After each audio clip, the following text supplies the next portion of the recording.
How are Women are more important. How are women more important than men? Because they have the womb that carries the child. They have the milk that feeds the child to grow and develop. That's not a big deal. Excuse me? That's not a big deal. It's not a big deal of them going to, we all came.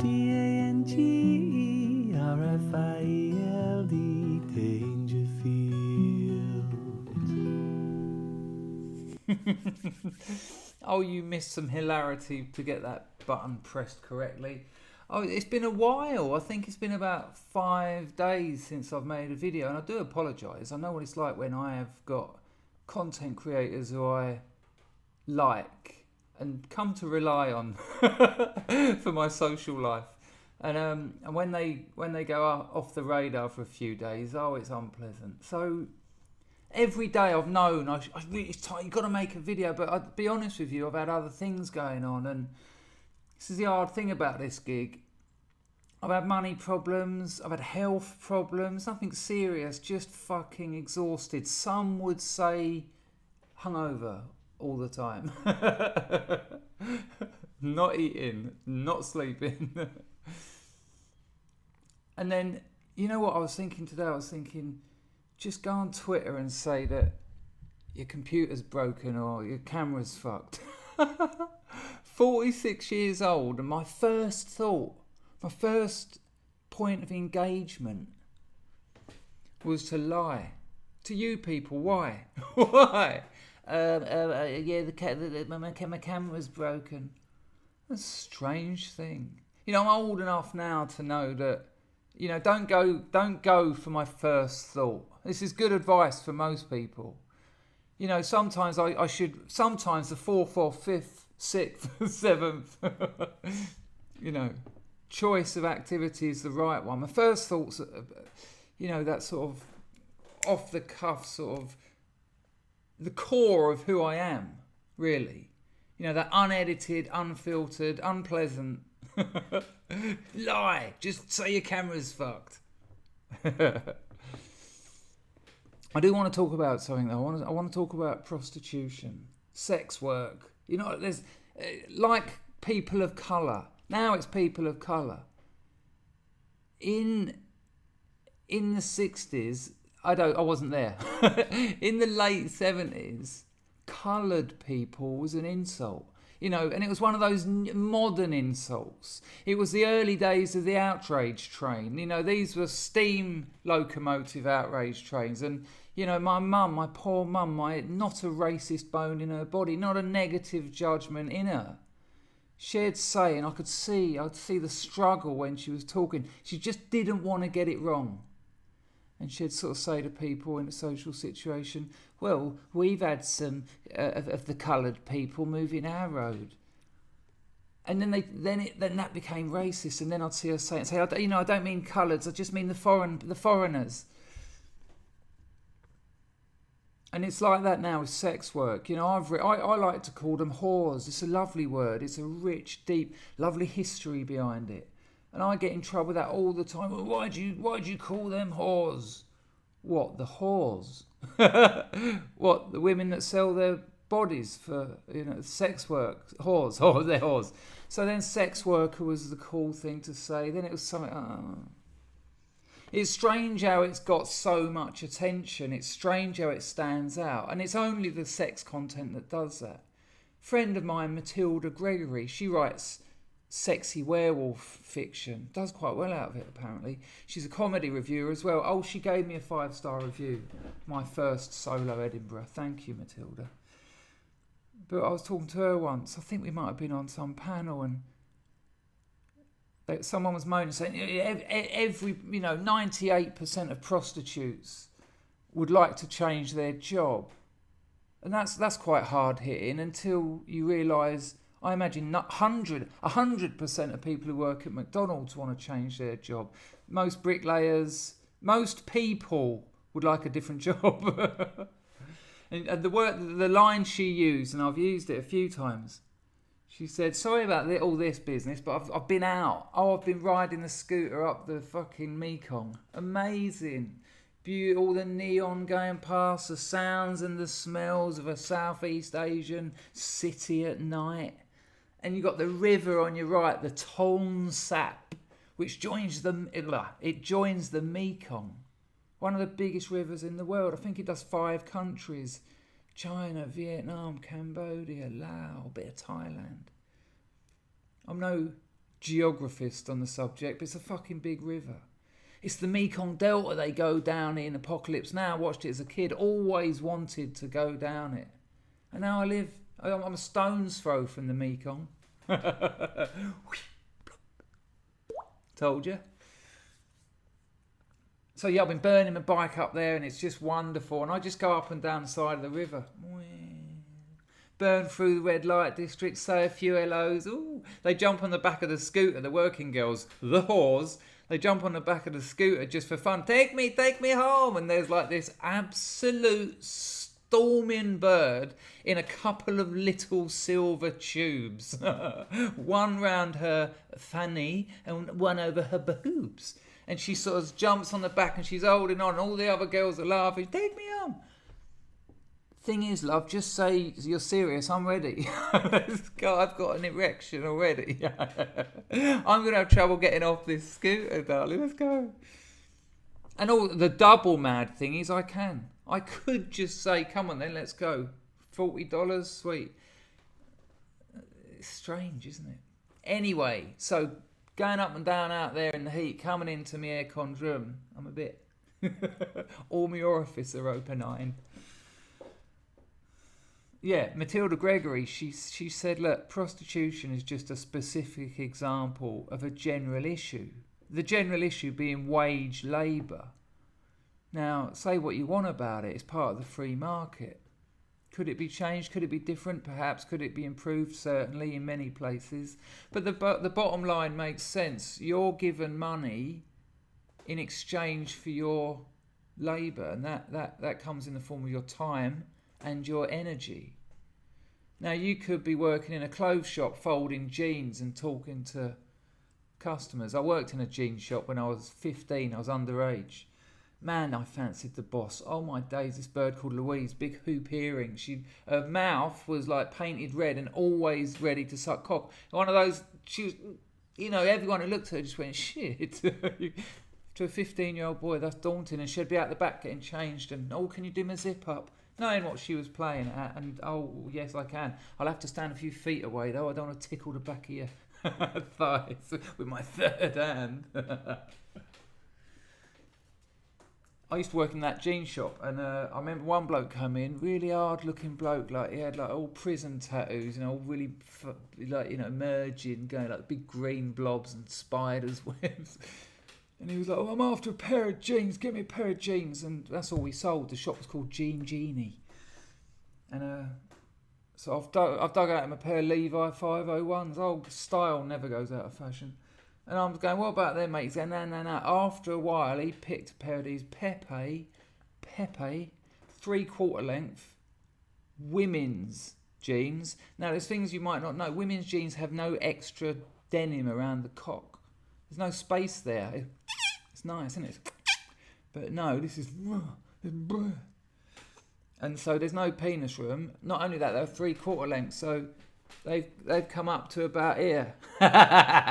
With a zip up the side. Anyway, he bought them, tried them on, loved them, walked up and down. Me and this Louise are just going, woohoo.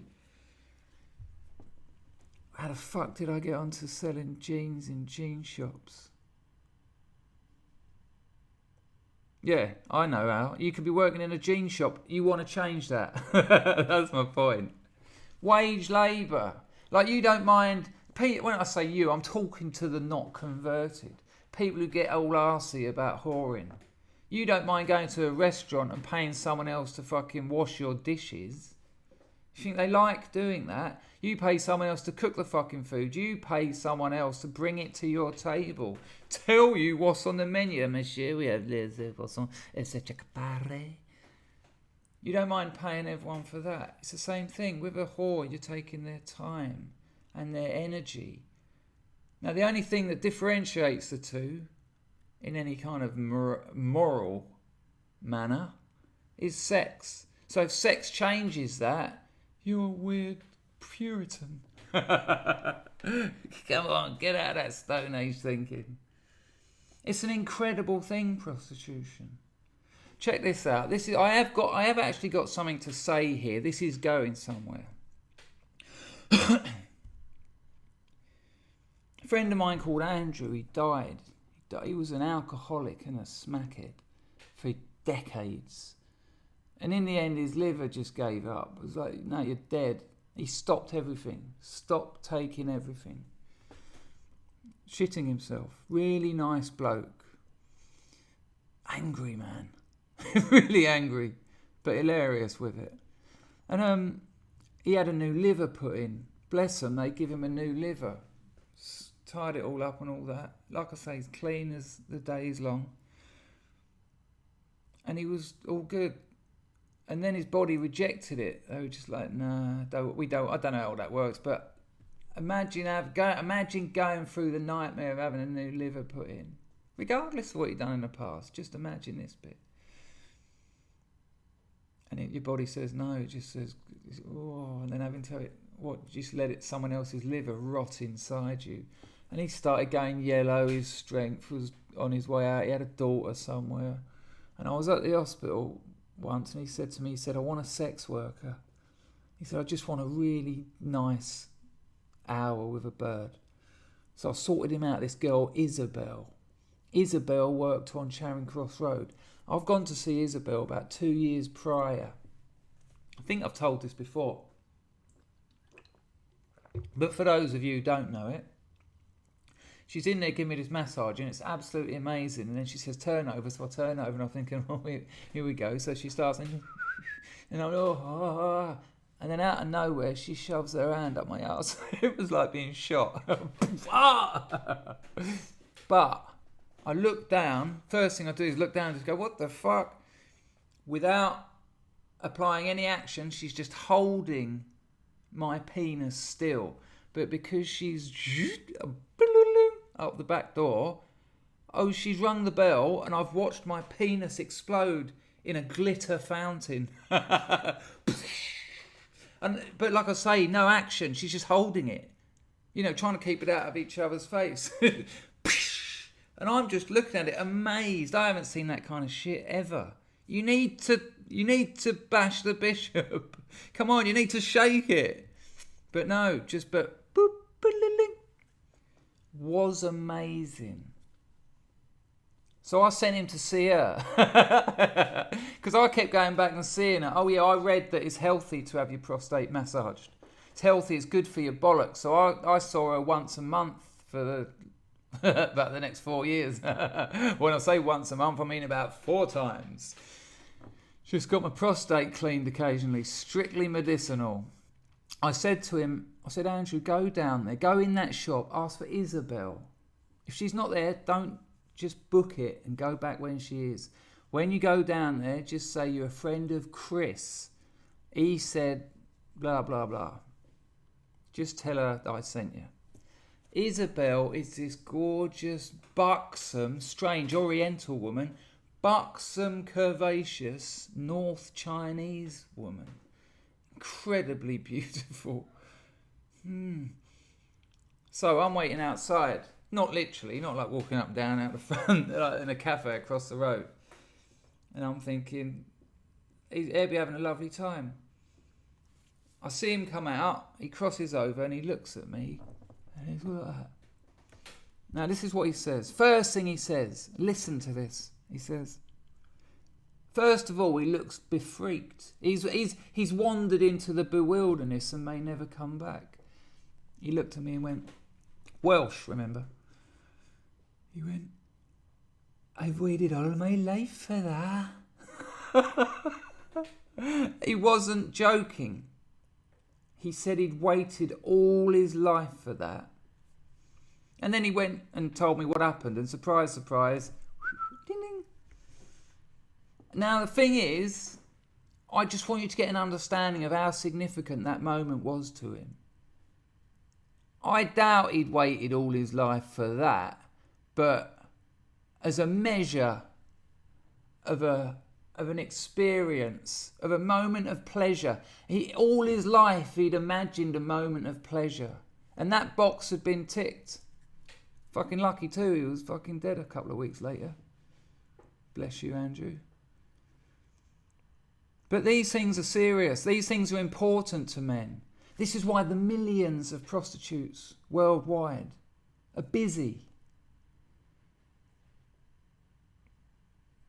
Do you know it's your fathers, it's your uncles, your boyfriends, your husbands, your sons who are going to these girls? And I'll tell you what's really important about it. As a 46-year-old man who's had, 5 long-term relationships, 8 years, 2 years, 11 years, 2 years, 6 years, 5 of them.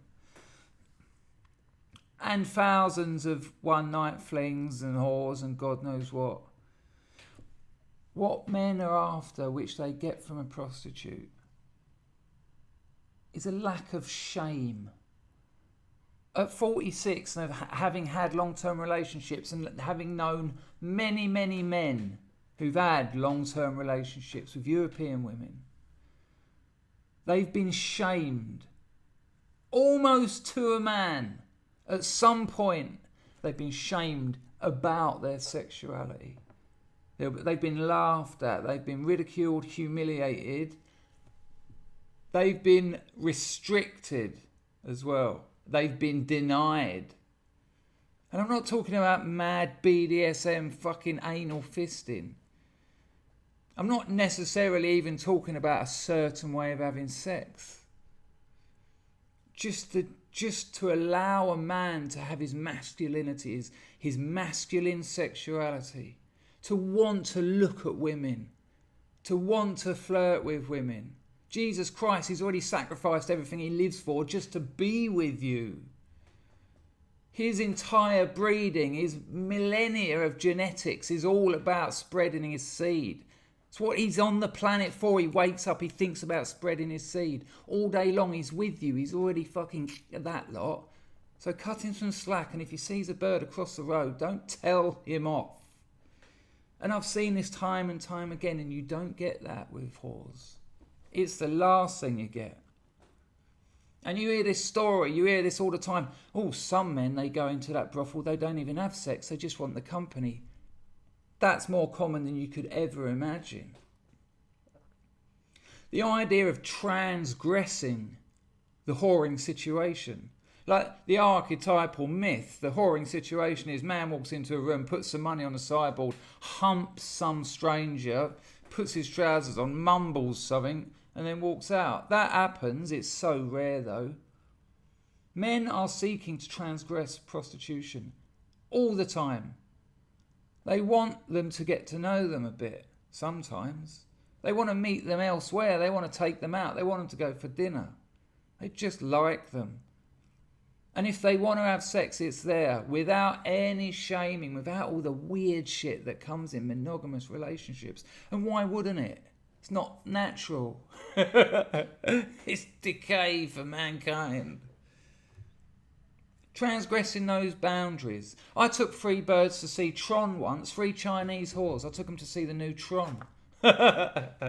Once in Thailand, I was waiting around at night for a Champions League game. Because of the time difference, it was late. I found a bar. I said, look, if I can watch the match here, I'll buy all your girls a drink. All the girls were there. There was about 9 of them, but no customers. They went, all right. I said, I'll get you a couple. You can buy 2 rounds of 9 drinks for about 20 quid. It was no dramas. So when she agreed, I said, all right. I was about to put the little telly on. She's pulled a screen down in the middle of the room. And I put a chair in front of it. All the girls put chairs either side of me in an arc. There's now an arc of whores with me in the middle watching the Arsenal game. As soon as they realised who Arsenal was and what side I was supporting, every time I cheered, they all cheered. Every time I groaned, they all that stuff. And they were getting into it. It was amazing. They were so into it. When we scored, the old place went mental. I bought a couple more rounds of drinks. At half-time, I fucked off to a market stall down on the beach. Bought 10 Arsenal tops. Snide, only about 2 quid each. Went back. All put them on, 9 gooners in an arc. We won the game, 2-0 QPR. It was amazing. I think it was QPR. It was amazing, but to be with those women and in those environments, those continual transgressions. Like, I've got this bird on the go at the moment. I'm head over heels in love with her. Of course I am. I'm not. I know that. But for a magical rumble in joy and excitement and intrigue, this is lovely. She's given me her mobile number, her iPhone number, which is interesting because that's free calls, that's FaceTime. And she's calling me a couple of times a day. She barely speaks a word of the language. Literally. She can say yes, no, almost nothing else. The other night I spent 4 hours with her. Not at the bar, drinking with other people. Walking up by the monument. We walked around, we sat on a bench, bought some little, I don't know, seaweed crisps. No, stop putting salt on them. And the fact that we had no shared spoken language didn't detract from the situation in the slightest. It added to it immeasurably. It was so sexy. The sexual chemistry between us, and the lack of distractions, and the gestures and the touching and the facial expressions, and how you actually can communicate pretty well without words. Now check this out. So every time I go to her bar now, all the other girls know I'm there to see her. They know that I'm all over her. They know that she's all over me. So like the other night, what was it? Saturday, last night. I've walked into the bar and they all go, yeah! They're all screaming that. And it's like, it's quite sweet. And then they all calling her and they all calling her. And she came out and she's just like walking up. Oh my God, like heels, little gold, what do you call them? Hot pants. And a little gold bra, right? All her hair done up, big, huge hair, sort of, what is it, coming out of a ponytail. Woo. All her makeup, all elaborate. She's a pole dancer. She dances in the club. I'm not into pole dancing and all that shit. I'm not into lap dancing. Never been in. Don't get me hungry, then put a dinner in front of me and say, don't eat it. What? I can't think of anything worse than, no, sit on your hands, don't touch, just look. No, God, no. That's what my life is like anyway. Everywhere I go, there's loads of hot birds, and I'm like, yeah. I don't want it in front of me. It's knickers. But we're in there. It's kind of sort of 3/4 full. It's kind of early Saturday evening, and me and her are sitting down. We've had a couple of drinks, and it's all good fun. And I'm really just indulging in it. And I try and be grateful. I've always tried to enjoy myself at the time.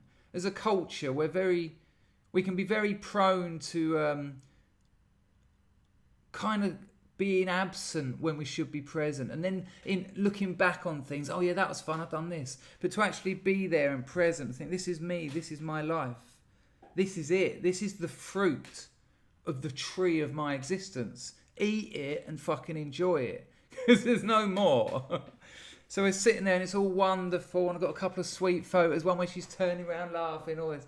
And then she said, she didn't. She talks in Cambodian. It's quite sort of, her Khmer is quite sort of, she sort of went, like an alien. It's just alien. And I was like, oh, okay, do whatever you want. I don't mind. She stood on my table, right?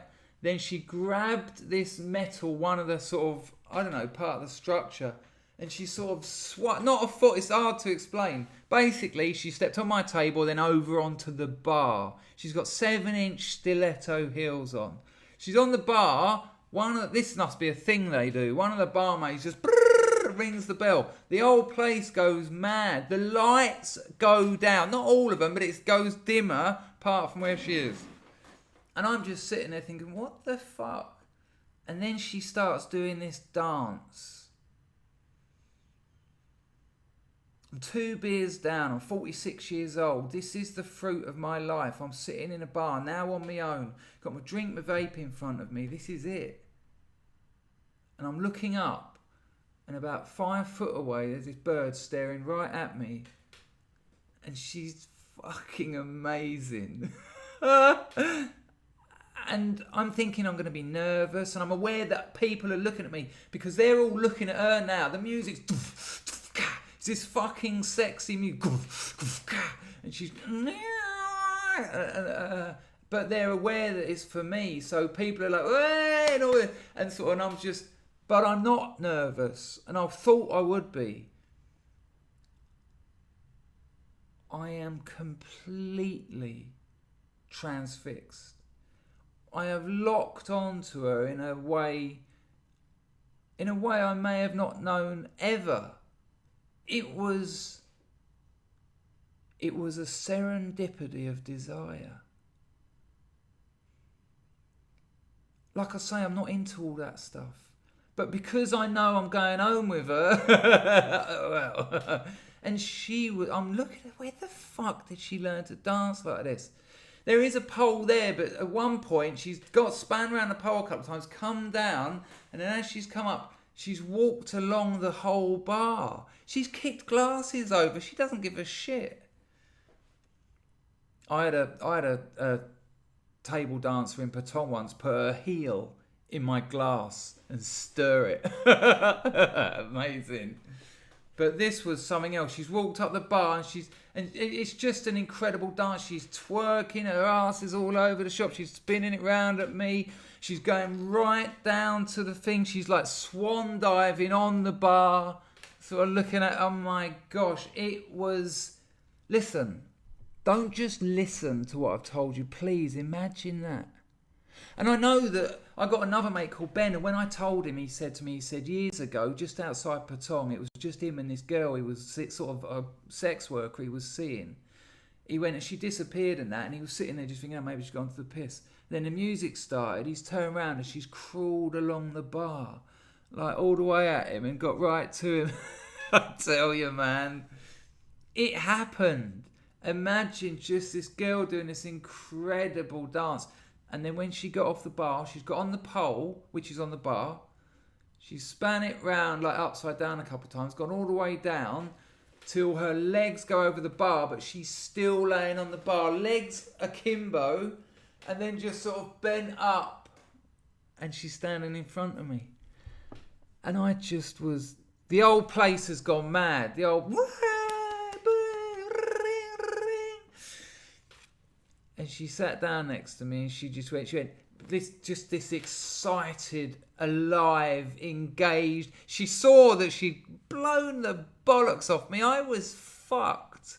Just enamoured and just, I'll do anything for you.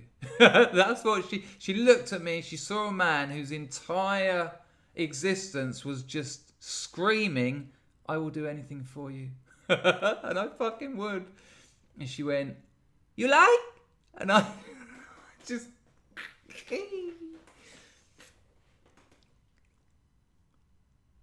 The nights of our lives, important times, underrated. You know, another one you'll get. All that has come out of a sex work situation. And now she's at home today, and we've been FaceTiming all day talking about stuff. She wants to go to Thailand. She's not after money. She said, let's go on holiday. Well, she doesn't. It's weird. Her mother translates. Hello, Mum. Yeah, I'm twice your daughter's age. And then some. Yes, really. Anyway, another thing you'll hear frequently, anti-whoring, is when you hear people say, and I get it in all the videos I write about whoring, 2 or 3 people are going to say words to the effect of, don't you want something a bit more significant? Don't you want something a bit more meaningful? I can assure you it's meaningful. Listen, I can explain this to you via a demonstration using evidence you've already acquired. You'll never hear a man say that. You'll never hear a man say that. You might hear a beta repeat it. You might hear a beta repeater. You might hear a beta repeat it, standing next to his missus with his arms down, all broken and soiled up. And like she's doing all the talking and he knows it's over. And she'll go, oh, these people who see prostitutes. Surely they want something more meaningful in their life. It's awful. Who'd enjoy that? And he's sitting there. They haven't fucked in years because she's like that. And their penis doesn't work. And he's standing like that and he goes, yes, I mean, who'd want something not meaningful like that? But you're never going to hear a man, a red-blooded, sexually active man who's not having to fucking toe the party line because the missus is in earshot. You're never going to hear a man say, don't you want something more meaningful? A, yes, and B, no. A, yes, I do want something meaningful, and sex work has well beyond the potential to be meaningful because you're engaging with another human. But also no, because I don't want it in the meaningful way that you mean, whereas what you actually mean is loads of hassle.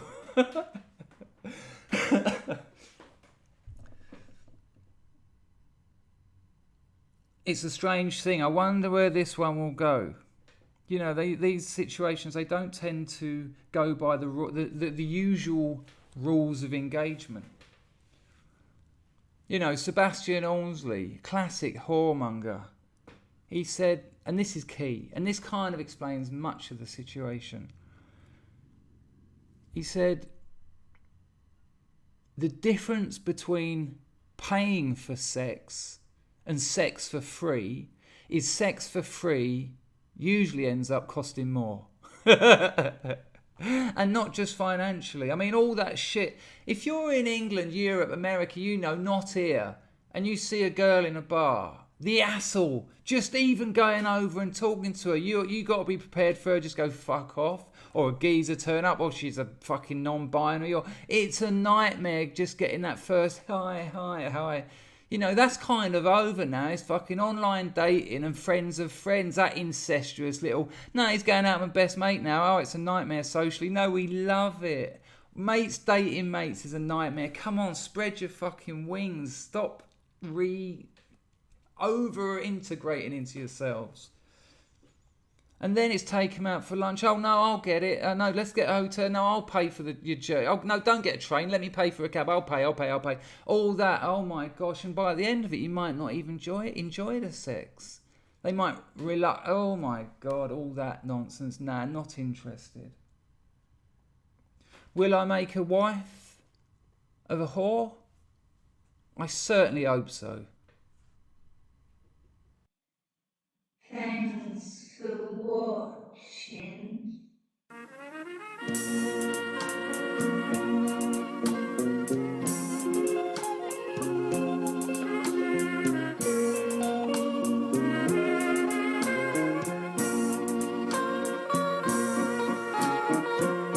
Từng vô tịch tình rung lại chiếc